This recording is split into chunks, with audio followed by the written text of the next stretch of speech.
Matthieu chapitre 18, versets 1 à 5.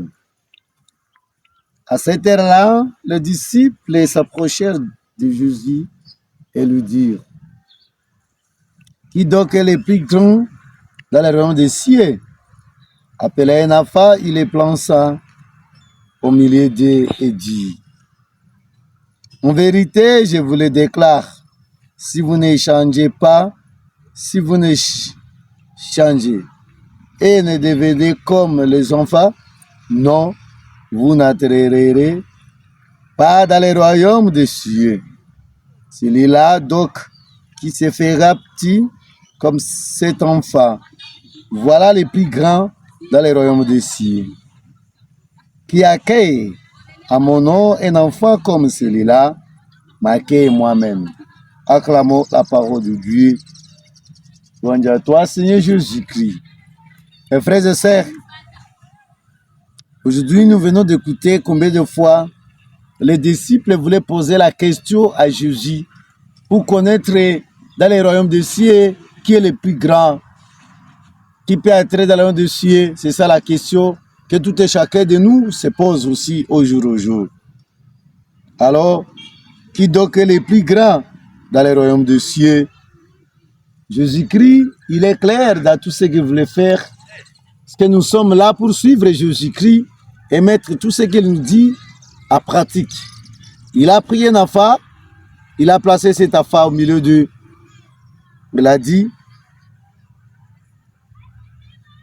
En vérité, je vous le déclare, si vous ne changez et ne devenez comme les enfants, non, vous n'entrerez pas dans le royaume des cieux. Jésus est clair. Pour entrer dans le royaume des cieux, mes frères et sœurs, c'est l'esprit d'humilité que nous devons apprendre et mettre cela en pratique.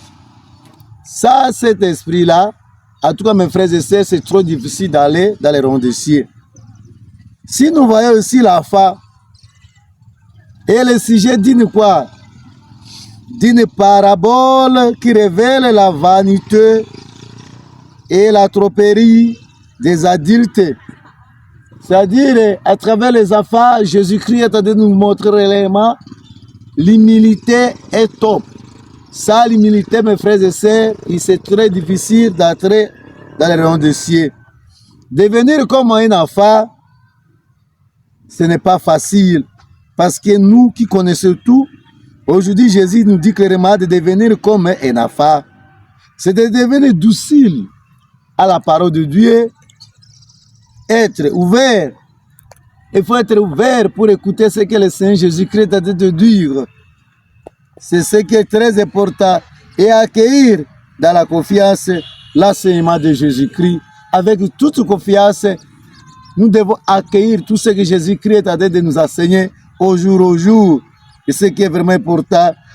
Jésus explique que dans les royaumes des cieux, la vraie grandeur se trouve dans l'humilité. La vraie grandeur, mes frères et sœurs, ça se trouve dans l'humilité. Sans l'humilité, il n'y a pas de grandeur. Si vous voulez être élevé, il faut avoir l'esprit d'humilité. Ça, c'est très difficile d'entrer dans le royaume des cieux. La face est ici, c'est un symbole. Des symboles d'humilité.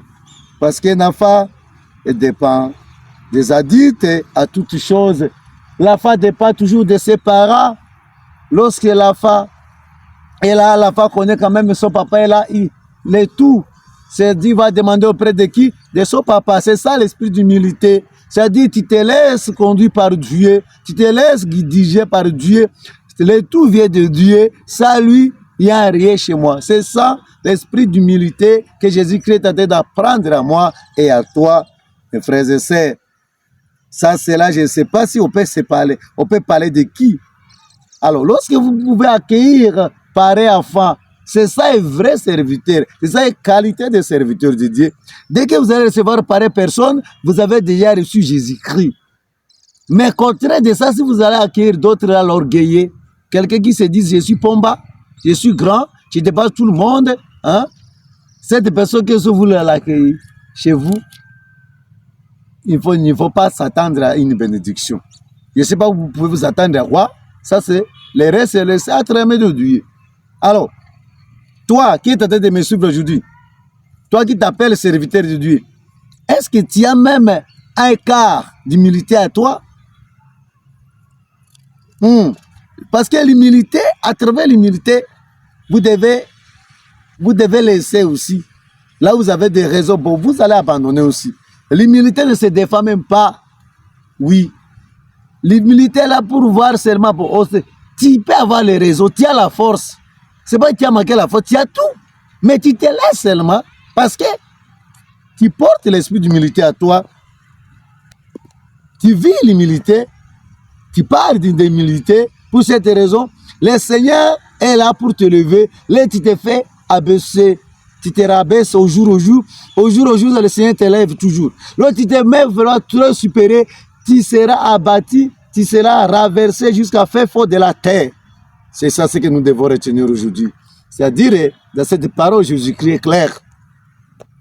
Il voulait que moi et toi, nous puissions avoir l'esprit d'humilité pour être un vrai serviteur, pour que le Seigneur m'utilise puissamment. Je devais vraiment me convertir et porter l'esprit d'humilité. Il est bon même d'entrer dans une prière, même de 9 jours, pour demander cette grâce, pour que l'orgueil qui est en nous puisse disparaître, pour disparaître au nom de Jésus-Christ, pour que nous puissions vraiment, nous, tous qui croyons à Jésus-Christ, nous sommes des serviteurs de Dieu, nous puissions porter l'esprit d'humilité, nous puissions nous accaparer de cette grâce qui est l'humilité.